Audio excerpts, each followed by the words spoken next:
Olá, gente, estamos aqui de volta para falar um pouco mais sobre embalagens. Na aula de hoje nós vamos falar um pouco sobre embalagens feitas de papel ou embalagens celulósicas, né? Nessa tabela que vocês estão vendo aí, mostra a participação do papel e papelão como material para embalagem no Brasil.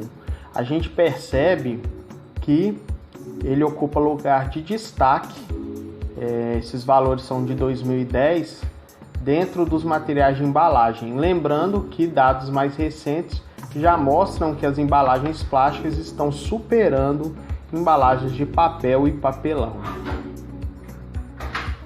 Já nessa tabela aqui é apresentada a variação do consumo em 1.000 toneladas de material celulósico para embalagens. Então a gente percebe aqui um aumento gradativo do consumo desse material. Se vocês forem olhar aí, hoje em dia muitas empresas estão optando pela embalagem de papel ou embalagem celulósica, né? Vistas a reduzir o consumo de material não biodegradável, como plástico, por exemplo. Então, empresas preocupadas com a questão ambiental têm optado por esse tipo de embalagem. Agora, dentro de embalagens celulósicas, nós podemos dividir em 3 grupos principais, que é o papel ondulado, o cartão e os rótulos, tá? Então, dentro aí do papelão, vulgarmente conhecido como caixa de papelão, nós temos o papelão ondulado, né? Se vocês perceberem a estrutura da caixa de papelão, ele possui essa estrutura ondulada. Aqui está mais próximo nessa figura, ó. Nós temos um ondulado dentro e 2 capas de papelão liso, né? Esse ondulado aqui serve para dar mais rigidez à caixa e também absorver melhor impactos. Então, por isso, ela é muito utilizada para embalagens de transporte. Ainda dentro das variações do papelão ondulado, nós temos aquele feito de parede simples, é o que possui somente uma camada de ondulado. Nós temos a de parede dupla, então você tem duas camadas de papel ondulado aqui. Nós temos também papelão ondulado com 3 camadas e até multicamadas, tá? O aumento do número de camadas aumenta também a resistência física desse papelão, né? Podendo aguentar maiores compressões, tá? Logicamente, quando você aumenta o número de camadas, você também acaba aumentando o peso dessa caixa de papelão. Então vai variar aí o número de camadas de acordo com a necessidade do que você vai transportar dentro dessa caixa de papelão. Aqui nós vamos falar alguns pontos positivos e negativos do papelão. Se vocês forem parar para pensar, e vocês mesmos poderiam me dizer quais são esses pontos, né? O primeiro aqui, ele é feito de material leve e reciclável. Por ser utilizado como transporte, facilita o carregamento e o descarregamento dos alimentos. Olha essa imagem aqui do transporte de mamão papaya. Imagina esse número de frutos sendo transportado de outra forma, em sacos plásticos, por exemplo. Primeiro que você causaria dano por amassamento, né?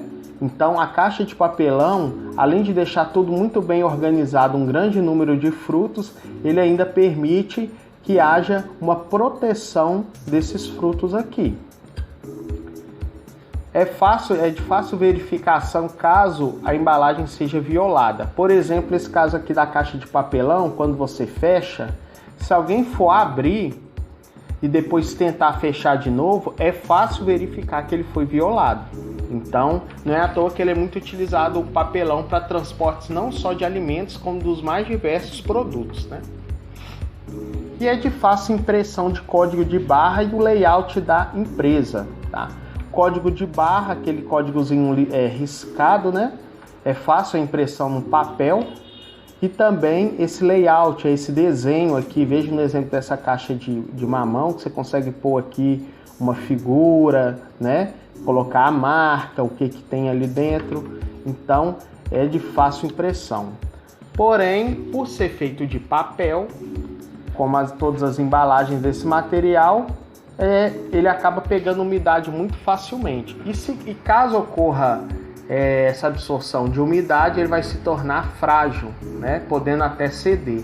Geralmente esses de fruta aqui acaba pegando uma certa umidade, porque às vezes ele é armazenado dentro de uma câmara fria, e quando você coloca na temperatura ambiente, por estar mais frio, ele começa a condensar a água do ambiente aí na caixa e começa a amolecer. Às vezes não é possível reaproveitar caixas de papelão quando você faz esse tipo de processo.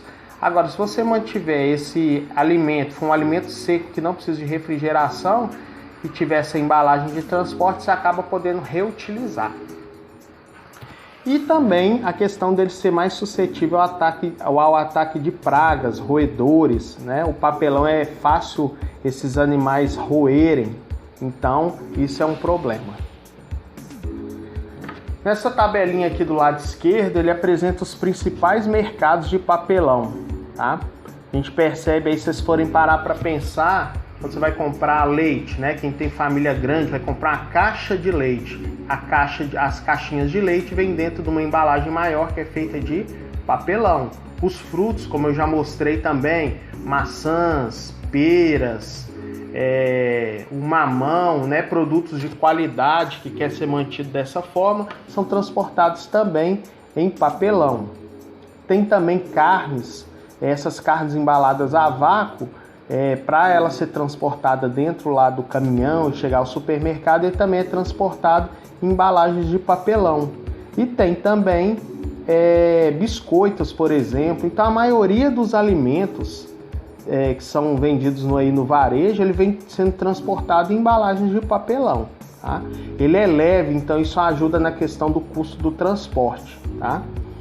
Flexível, né? Absorve impactos, então por causa dessas qualidades é muito utilizado em embalagens de papelão ondulado.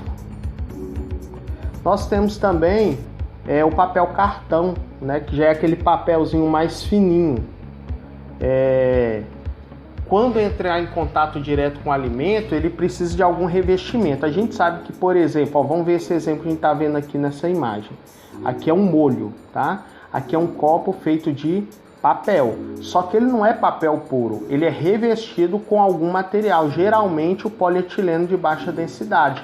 Então, o papel dá a estrutura, a rigidez que a gente precisa para o copo, e o polietileno de baixa densidade faz o revestimento para que a umidade não seja transferida para o papel, né? Esse outro exemplo aqui, ó, hoje eu estou vendo bastante disso aqui, a comida, ao invés de vir marmitex de metal ou isopor, tem empresas preocupadas com a sustentabilidade, estão optando por fazer esse tipo de caixinha, parece até um presente, né? Uma caixinha de papel cartão revestida aqui internamente com um polietileno. Então o polietileno impede que a umidade seja transferida para o papel, tá? Então, unileveza e versatilidade, muito utilizados para alimentos congelados e prontos. Basta vocês lembrarem aí quando você vai comprar uma lasanha congelada, aquela caixa de fora, né, toda revestida, e também aonde está a lasanha é um papel, tá? Só que logicamente, por ter contato direto, é revestida com um filme plástico, tá? O filme plástico vai impedir a questão da transferência de umidade para esse papelão, para esse papel cartão. Dá uma ótima aparência ao produto, vejam a imagem aí, né? É reciclável e biodegradável, né?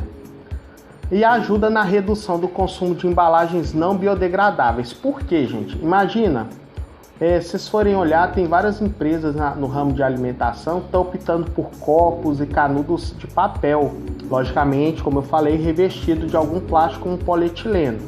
Então o que acontece? Ao invés de fazer um copo todo de plástico, por que não fazer ele praticamente 90%, 95% de papel e os outros 5% só o revestimento plástico? Então você reduz o consumo desses plásticos que não são biodegradáveis e opta por um que é o papel, tá? Então, Empresas de fast food têm optado muito, restaurantes, tá? Têm utilizado muito embalagens de papel só com revestimento de filme. Então, dessa forma, ele reduz muito o consumo de plástico não biodegradável.